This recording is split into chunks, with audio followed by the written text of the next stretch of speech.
Welcome to Talking Business, a podcast produced in Australia. The podcast is available on the Acast site, my own website, the Apple Podcast Store, or wherever you go to get your podcasts. Or you can get it at the Business Acumen website at www.businessacumen.biz or at Banking Day. For the most exclusive access to leading economists and business leaders from around the world, subscribe to Talking Business from my website, leongettler.com. I am Leon Gettler. My job is to review and monitor the week's news in business, finance and economics. I bring it all to you every week. This is episode number 45 in our series for 2022, and today's date is Friday, December the 9th. First, I'll be talking to marketing whiz Maureen Barten about how companies can really make a difference with their marketing. And I'll be talking to economist Alex Joyner from IFM Investors about the outlook for the economy next year. But now let's talk to Maureen Barten. Well, Maureen, tell us about Maureen Barten Consulting. I've been in Australia this is my 12th year. I have been a consultant in marketing and business consulting since 2004. So that's almost 20 years. When I came to Australia, I had no experience with the Australian market as a resident. I did sell into the Australian market with product and service over my career in America. But I took a job first because I needed to learn the marketing touch points of the Australian consumer and business. And after a couple of years, I decided that it was time to reopen my consulting business. So I've been consulting now. Let's see, I moved here in 2011 January. I started the business about 2015. Right, so basically the business has been going for 7 years. Yeah, well, in its present form, but it's been going since 2004. I never stopped consulting with a handful of clients when I moved here, but I was doing other Australian work, but I've always kept clients. But so who are your clients? Yeah, I work with a few different types of clients. I specialize with small to medium-sized businesses up till now, and generally it's because they generally don't have the numbers of people to have dedicated marketeers on staff. So outsourcing marketing is financially responsible. I also do a lot of work. So in that space, in small to medium-sized businesses, I work with professional service providers, lawyers, accountants, insurance brokers. It could be allied medical professionals, generally businesses with could be one, usually it's 2 to 15 staff in the SME space. I've done a lot of work and have always had a number of retail and consumer good businesses. I've always had a number of retail and consumer good businesses, retail and or wholesale manufacturing. I have a very deep background in manufacturing, so that's a very comfortable space for me, and retail, hospitality. And in the large organization space, I have done some amazing projects with both nonprofit and very much for-profit organizations. In Australia, I've been very involved in the nonprofit sector. I've run campaigns, created global campaigns, and helped organizations raise millions of dollars, build buildings, hospitals, and things of that nature. And previously in the United States, I consulted with Walmart, the world's largest retailer, and Pittsburgh Paints, one of the world's premier paint manufacturers. Lots of varied experience. Now, what do you actually offer these businesses? We provide our clients with marketing strategies and marketing plans that are designed to communicate effectively to not just to a target audience, but to an entire audience. An audience, I look at marketing very much as an inside job, and internal marketing is often overlooked. So a marketing journey with our company starts with looking at the inside. How is your team communicating with each other? Because that communication and the consistency of communication, the tone of communication, sets the tone for how they're communicating with the outside world, your customers, your stakeholders, your vendors, and whatnot. So along with that strategy, we often are involved in creating brand messaging and establishing a voice. We will define avatars and identify, first of all, the goals, vision, mission, purpose of a company. Often companies have it, but it's not up to date. Often they don't have it. It's 50-50, and it changes.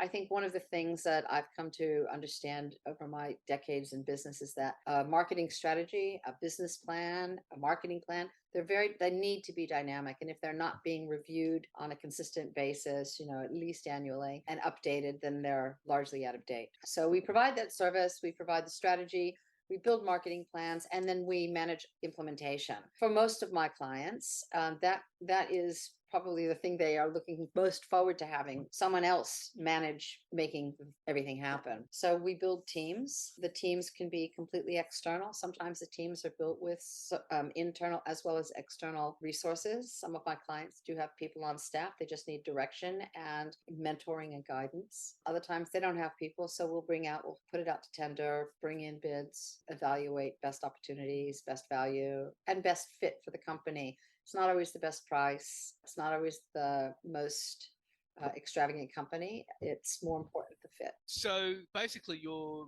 refashioning companies when you're doing this. Refashioning Companies, yes. Well, you are reworking them. I'm not sure I've never considered it that way. Refashioning. No, that to me, and I'll be pedantic here.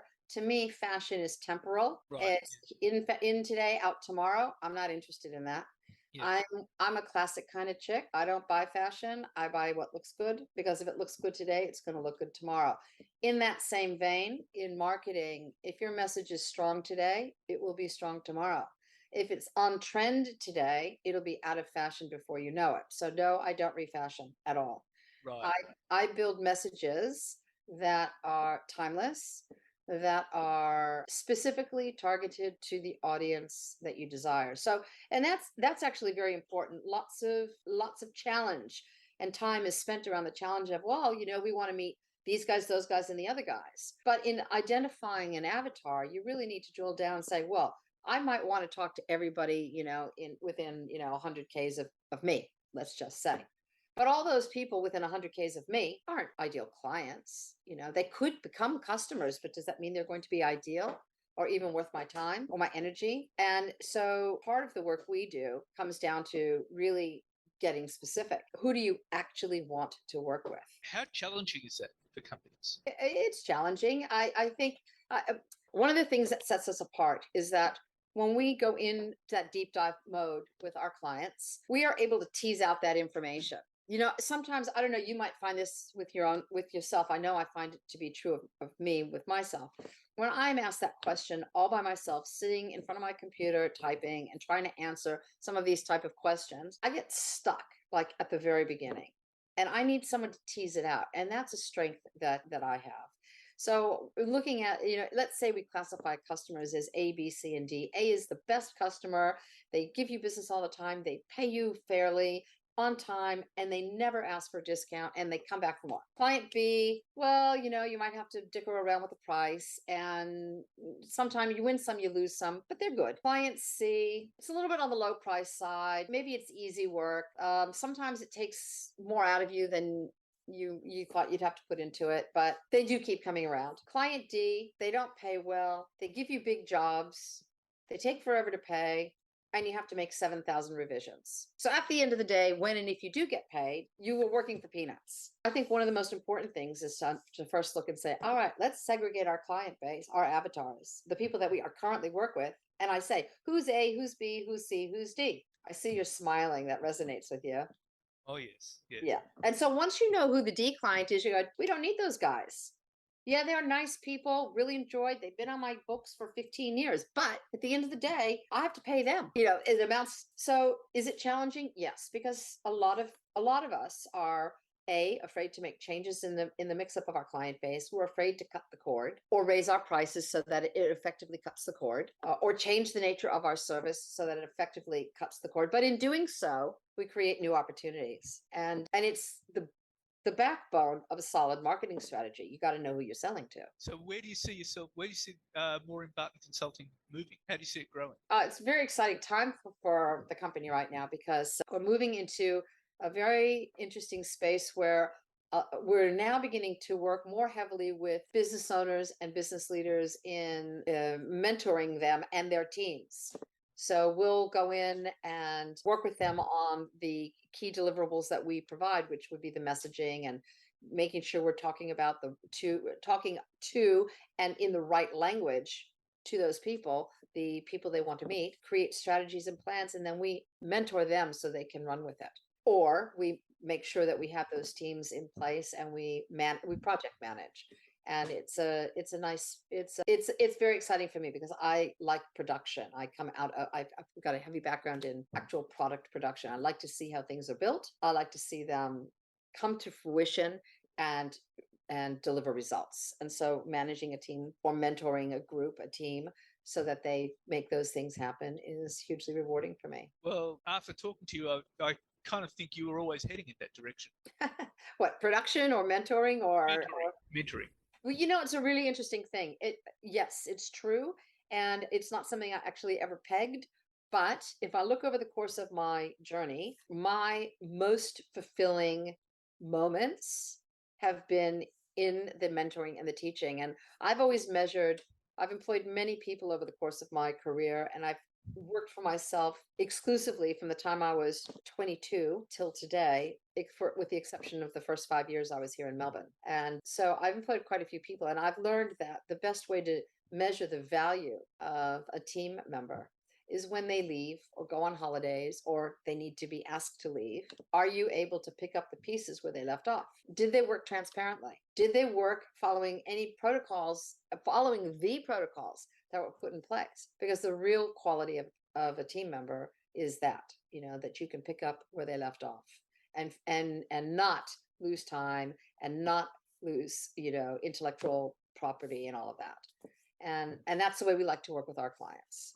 So we want to improve the position where they're at, improve their communication and market impact, level of engagement, and ability to be consumed, and leave them in a position where they can either take it and run with it or continue to get the support they need. Maureen, it's been fascinating talking to you, and wishing Maureen Barten Consulting all the best. Thank you very much, Leon. Pleasure to talk with you. And now let's talk to economist Alex Joyner from IFM Investors. Alex, we've had all sorts of issues this year with supply chain issues, the pandemic, inflation and interest rate rises, and the prospect of global recessions.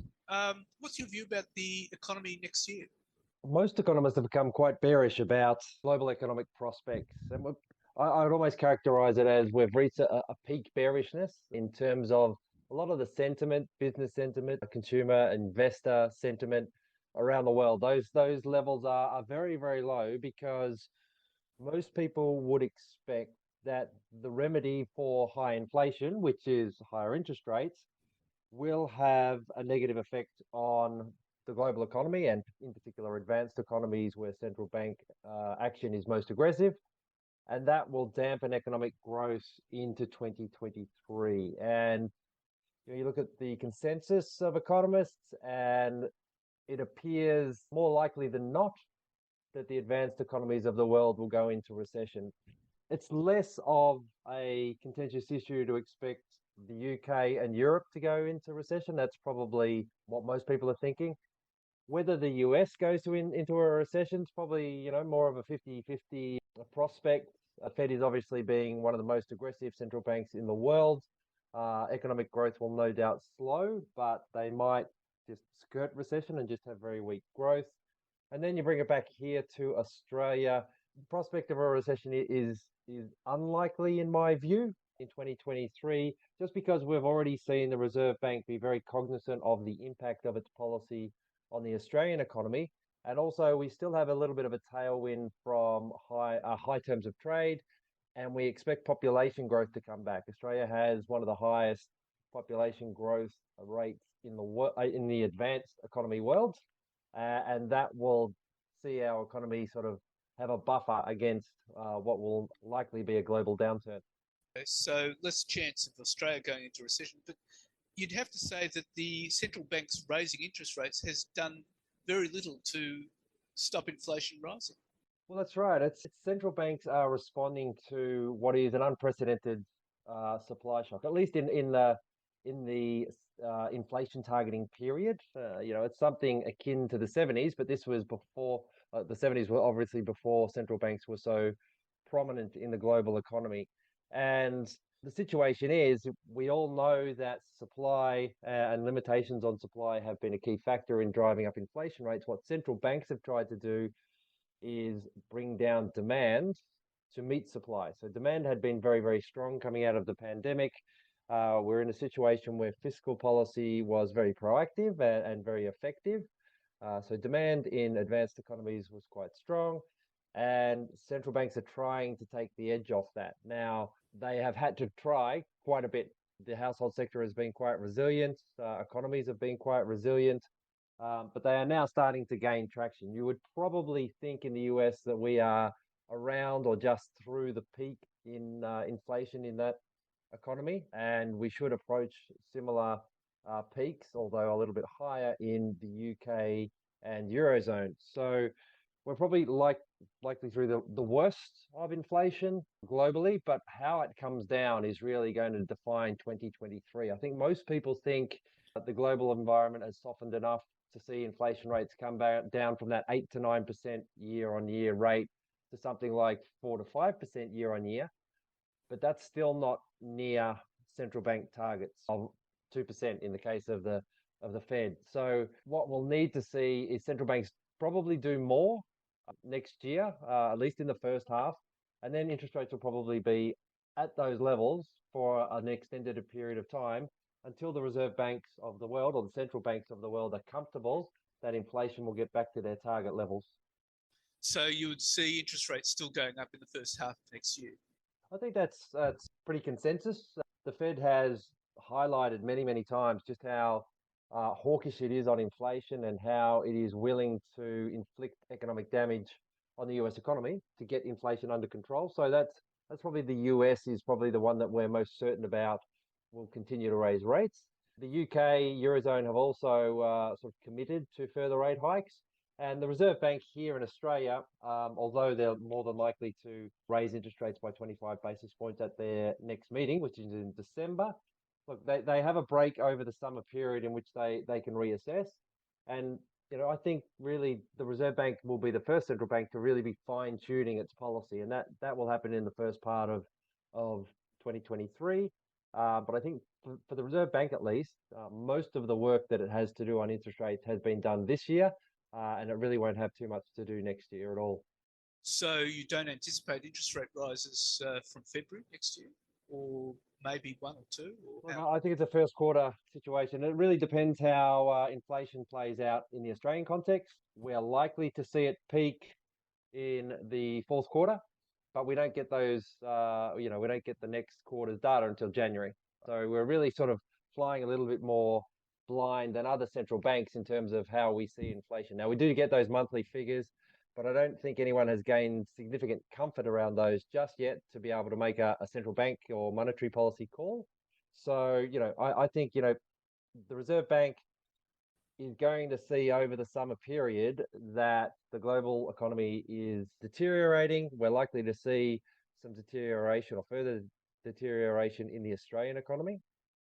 And that will see it really, give thought to pausing on interest rates. Now, that doesn't mean they're going to cut next year, but it certainly means, that they haven't got too much to go. It might be 25 or 50 basis points further to go on the cash rate, and that's where I think it'll stop. Now, that's a little bit lower than many people are thinking, but I just think that the RBA here is really cognizant of the impact of its policy on the household sector, and that will really be what defines what it does in the first part of next year. I was very struck by the last statement on monetary policy by the RBA, where they were saying there were so many unknowns in this, because you had the war in Ukraine, you had COVID, you had supply chain issues. We really don't know how it's going to play out next year. Would that be right? That's right. I think we're more certain around economic growth than we are on inflation, because we know that tightening monetary policy will affect economic growth negatively. So that's driving most people's forecast and expectations. There is obviously a huge amount of uncertainty on the global economic front, not just with the performance of the advanced economies of the world. We certainly don't know how the Russia-Ukraine conflict will evolve. So that's keeping at least energy prices and food prices elevated. So they're not coming down. Another uncertainty is China, with its commitment still to maintaining COVID zero policies. its economy is really not firing on all cylinders at all. There's regional lockdowns that are meaningfully curtailing economic activity, and we're uncertain as to how long China will persist with these policies. So, if they continue to persist, then there's some downside to economic growth next year. There's some downside to the free flow of exports from the Chinese economy, and that would fix supply chains. But then there's some upside risk as well on that one. So there are an enormous amount of uncertainties just as to how the Chinese economy itself will open up. And the Chinese economy is then beset by its own issues around the property sector. So it's really a situation where central bankers will be watching and waiting to see what happens. So that's why they characterize this environment as being just so uncertain. They haven't had to deal with a pandemic, a supply shock, and geopolitical tension and conflicts of this nature all at once before. And I think they're really sort of grappling as to how they manage these things without really causing a material recession. That's something that really strikes me now about the economy, is all these uncertainties. I've never known to be so many uncertainties all at once. Well, it's right. It's not a situation where what the central banks are used to either. It's really a situation where all these exogenous factors, as you might call them, have been inflationary, and it's caused an inflationary spike that central banks are not well equipped to deal with, because obviously central bank policy is not doing anything for geopolitical tensions. It's not doing any China's health policies. So they're really just using the tool that they have and hoping that they can just take enough demand out of the system to get inflation lower and do what they can on inflation, because central banks view inflation as sort of that economic evil, which it is, but they really don't know how things will transpire. And I think there's an unusual amount of uncertainty around central bank forecasts going forward, especially around inflation. I don't have as much confidence as say the Fed or some other economists that we'll all just get inflation down in towards target levels and everything will be okay. I think there's probably a few more challenges in actually just having to wait out inflation. The worst case scenario for the global economy is to go into stagflation. So central banks raising interest rates, getting economic growth way down, unemployment rates rising, and they fail on inflation. That would be the worst outcome. So I think they've really got to become a little bit more cautious and sort of just try and assess the economic outlook as we go into 2023. So stagflation could still be a risk for 2023? Yeah, it certainly could. We've only just seen the peak now in inflation. We don't know how it will come down. We don't know how it has changed inflation expectations in economies. Are economies adjusting to a higher level of inflation? We've got wages that are rising in many economies, and that will feed into inflation. So, maybe inflation will, to a certain extent, feed on itself in the economies of the world. So we really have no idea how quickly it will come down. We hope it will come down quickly. And there are a few things on the global supply chain situation that would suggest, there is some downward momentum, but just how far we can get it under control and central banks don't have to tighten and they might even consider easing, we just don't know. And I think that's why you see a vast range of expectations for 2023. Well, Alex, that's all quite intriguing, and thank you so much for your time. Pleasure, Leon. And wishing you all the best for Christmas. Thank you. You too. Thanks a lot, Leon. So what's happening in the news? Well, Australia's central bank raises key interest rates for an 8th consecutive month and said it expects to tighten further as policymakers combat the hottest inflation in 3 decades. The Reserve Bank increased its cash rate by a quarter percentage point to 3.1%, the highest level since November 2012, at its final meeting of 2022. Tuesday's widely anticipated decision brings the RBA's cumulative hikes since May to 3 percentage points, the sharpest annual tightening since 1989. And Australia's economy grew by 0.6% in the September quarter, according to data released on Wednesday by the Australian Bureau of Statistics, lifting annual real GDP growth to 5.9% from 3.6%.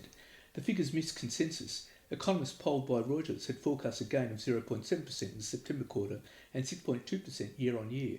And soaring inflation, a jump in wages bills, and cooling mining earnings helped drive the 12.4% collapse in Australian company profits in the 3 months to September, the biggest fall since at least 1994. The quarterly business data from the Australian Bureau of Statistics revealed an unexpectedly sharp and broad-based reversal in private sector revenue. With soaring energy prices heaping further pressure on businesses, the ABS figures show total wages and salaries paid in the quarter were up 11% on a year earlier, the largest increase since 2007, as more Australians got jobs and employers paid higher wages and offered incentives to attract and retain staff, even as their operating profit shrank. Over the September quarter, wages jumped by 2.9%. And a report by the Grattan Institute, which has been presented to the federal government's Medicare task force, calls for a wholesale overhaul of Medicare and shift away from its current fee-for-service arrangements to a blended funding model. The proposed new model would enable GPs to lead multidisciplinary teams of clinicians and prioritise the most complex cases. The report says Medicare is ill-equipped for 21st century doctor and patient needs. It recommends a drastic overhaul of Australia's universal healthcare system to fix the frontline of general medicine and bring it up to speed with the country's growing caseload of chronic disease. The report paints a grim picture of general medicine in which GPs are harder to access, patient numbers are up, and presentations are increasingly acute and complex. Patients need more time with GPs who are being encouraged to move in the opposite direction and trim down consultations. The report notes that general medicine in Australia is modelled on individual doctors serving individual patient needs. One of the Institute's key recommendations is to turn general medicine into a team sport. GPs make up about 74% of the clinical staff in Australia's general practices, and yet, for every 10 GPs, there are fewer than 3 nurses or other clinicians to support them. Compare that with England, which is at a ratio of 1-to-1 of GPs supporting clinicians. In Australia, GPs do all the work, with supporting staff delivering close to 0% of primary care. The US, a health system Australia prides itself on beating in every way, allocates about 11% of the workload to nurse practitioners and physician assistants. And lawyers for former Liberal staffer Brittany Higgins have given notice that they will sue former Liberal ministers Linda Reynolds and Michaelia, as well as the Commonwealth, for about $3 million. While the criminal case alleging that Higgins was raped by former colleague Bruce Lehrman will not proceed, her lawyers have indicated that they will pursue a claim in civil court this month. In documents sent to the 2 former ministers in the Commonwealth, Higgins' lawyers have set out an intention to sue for sexual harassment, sexual discrimination, disability discrimination, negligence and victimisation. Higgins will claim about $2.5 million for future economic loss, past economic loss approaching $100,000, general damages of $100,000, future assistance with domestic duties of some $200,000, and past and future out-of-pocket expenses of a further $150,000 approximately.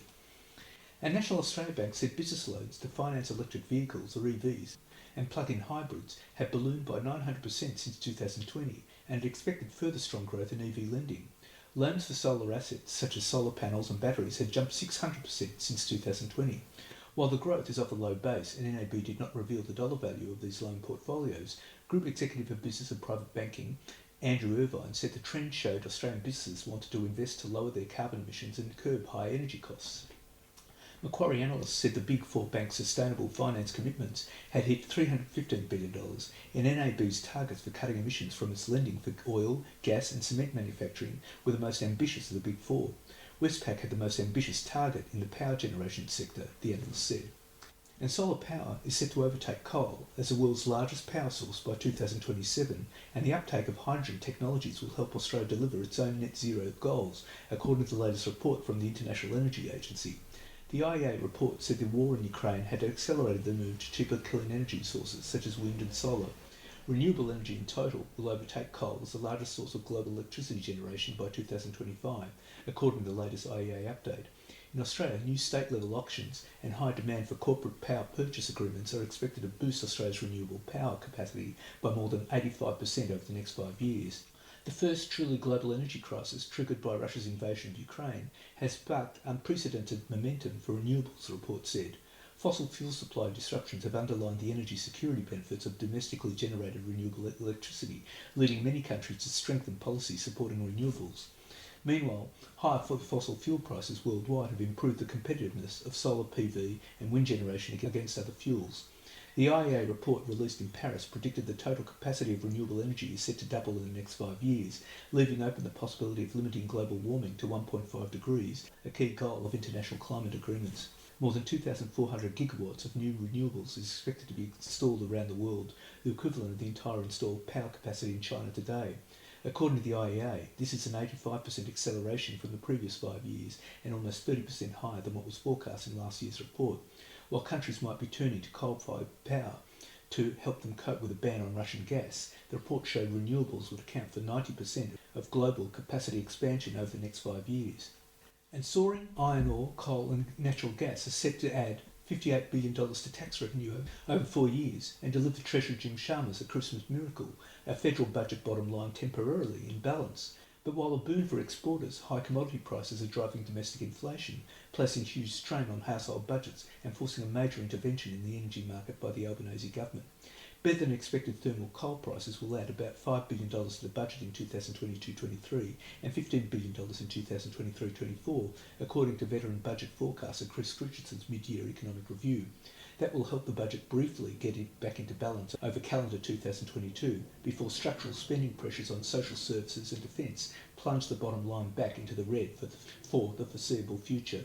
And the company behind Australia's newest export industry is hailing the supply of high-grade phosphate as a boost for food security in New Zealand and Australia. Swyftx started mining the fertiliser-making ingredient at its Overhaul mine in northwest Queensland in May and is supplying New Zealand's two biggest fertiliser producers, Balance and Ravensdown. The company has also supplied or has agreements to supply Australia's biggest players in Inside Tech Pivot, Hobart-based Roper, and their Wesfarmers fertiliser division, CSBP. Swyftx made its first export shipment from Townsville to New Zealand last month to agricultural cooperative Ravensdown.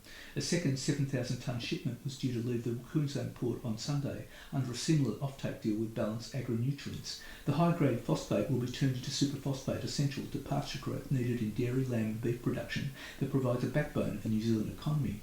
Swyftx Chief Executive Robert Menzel said the company had the highest grade known deposit in Australia by a country mile and now had contracts in place with every major superphosphate supplier in Australia and New Zealand at a time of growing concerns around food security. In big food producing and exporting nations like Australia and New Zealand, those concerns have been around the supply of essential farming inputs such as fertiliser and chemicals from overseas. Swyftx, formerly an iron ore play, aims to supply about 625,000 tonnes a year from the Ardmore mine for at least the next decade and is weighing up expansion options. An ASX CEO Helen Lofthouse and ASX Chairman Damien Roche were on the back foot during a Parliamentary Joint Committee on Corporations and Financial Services hearing on Monday morning, as the committee's chair, Senator Deborah O'Neill, described the CHESS replacement project as a profound failure. A report by Accenture last month pointed to problems including ASX's relationship with Digital Asset, a startup building the software, conflicts of interest and management operating in information silos. The report found only 62% of software had been delivered despite assurances from Mr Roche and senior executives that the project had moved into implementation phase. The detail of the Accenture report was quite shocking, Ms O'Neill said. Everyone is watching ASX now after 7 years to do a project and then pulling a pin at the end with 62% of original scope. Everyone is wondering if ASX is up to the job and did they take it seriously and can any of the timelines be trusted. When Mr Roche assured the committee ASX had adopted a transparent approach, Senator O'Neill questioned whether the reverse was true and ASX was attempting to cover up its failings. And Australia's top corporate cop said ASX's failure to upgrade the CHESS system had significantly shaken his confidence in the market operator's ability to manage technology projects. This is an extraordinary example of hubris on the part of ASX, Mr Longo told the Parliamentary Joint Committee on Corporation and Financial Services in Sydney on Monday. The failed project to replace CHESS had triggered a $250 million write-down at ASX and a similar level of losses across the rest of the market. Mr Longo said ASIC and the RBA want detail from ASX on how it plans to compensate custodians, registries and brokers who invested in good faith to connect to a new system, which has now been mothballed. Because it could now take between 5 and 8 years for a replacement for CHESS to be created, Mr Longo said ASIC and the RBA needed to verify commitments by ASX it will invest in the legacy system, which arranges payments and transfers ownership for $5 billion of equities traded each day. And Federal Energy Minister Chris Bowen is seeking urgent briefings from his department as the government seeks to limit the fallout from the collapse of the engineering contractor Clough amid a threat to almost $10 billion of projects critical to Australia's energy transition. The failure of Clough has added another level of urgency to discussions among energy ministers due to take place in Brisbane on Thursday regarding reforms to spur investment in infrastructure needed to keep the lights on during the shift to low-carbon energy. Industry observers warned that Clough's administration, which occurred after a $350 million sale deal with Italy's Webuild fell through, would delay and would drive up costs of the Perth-based contractors' projects. This includes some of Australia's biggest projects, such as the $5.9 billion Snowy 2.0 storage venture and the $3.3 billion Project Energy Connect electricity interconnector between South Australia and New South Wales, as well as one of the few gas power plants being built in the national electricity market. And Prime Minister Anthony Albanese has clashed with South Australian Labor Premier Peter Malinauskas, who wants to explore nuclear power for his state amid the nation's energy crisis. Mr Malinauskas had argued that the possible assembly of nuclear submarines in Adelaide was an opportunity for Labor, especially those in Mr Albanese's left faction, to rethink its opposition to nuclear power. But Mr Albanese, who inspected flood preparations in Renmark on Saturday with the Premier, gave that short shrift. I have a great deal of respect for Mali, but everyone's entitled to get one or two things wrong, Mr Albanese told 5AA Radio. I haven't changed my view that it's a distraction from what we need to do. It just doesn't add up. That's essentially the problem.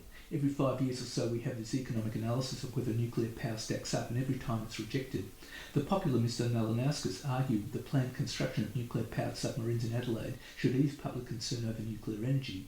Under that proposal, the reactors will be built overseas and delivered to Adelaide fully sealed for incorporation into the front part of the submarine hull. And Brisbane-based cryptocurrency platform Swyftx told staff on Monday that it was making 90 positions, or over one-third of all employees, redundant. This is the second round of redundancies for the crypto exchange this year. In an email, Swyftx co-founder Alex Harper said the redundancies on top of 74 positions cut in April were part of preparations for a worst-case scenario in cryptocurrency markets. The truth is that Swyftx grew too fast, Mr Harper wrote. Our world was very different at the start of the year, and our forecasts were for global trading volumes to carry on rising for at least 6 months longer than they did. According to documents filed with the Australian Securities Investments Commission last week, Swyftx has suffered a 23% fall in its after-tax profit due to a sharp downturn in crypto prices and a global investor rejection of riskier assets in a rising interest rate environment. Swyftx booked a $36.7 million profit after tax for the 12 months to June 30, down from $48.2 million in the prior period. The platform has also moved to a more conservative arrangement as the cryptocurrency sector is buffeted by investor scepticism and a fall in asset values, unwinding almost all fixed-term arrangements with third parties in the last 5 months. The Australian Securities Investments Commission filings note the company would continue to monitor recent market events, including in relation to cryptocurrency exchange FTX and the impacts and risks insolvency may present to the broader market.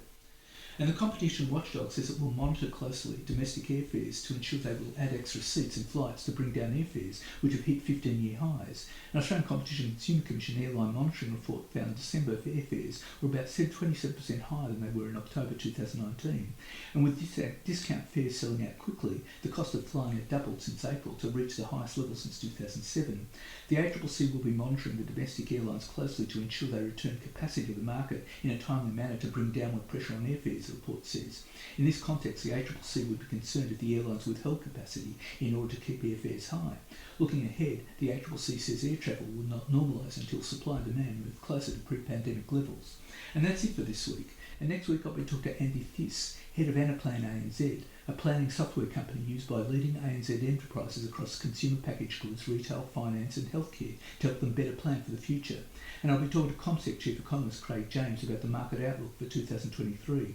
In the meantime, you catch me on Facebook, Twitter, Instagram, LinkedIn and YouTube. And if you want, leave a comment. For the most exclusive access to leading economists and business leaders from around the world, subscribe to Talking Business on the Apple Podcast Store or on my website, leongettler.com. Wishing you all a safe and healthy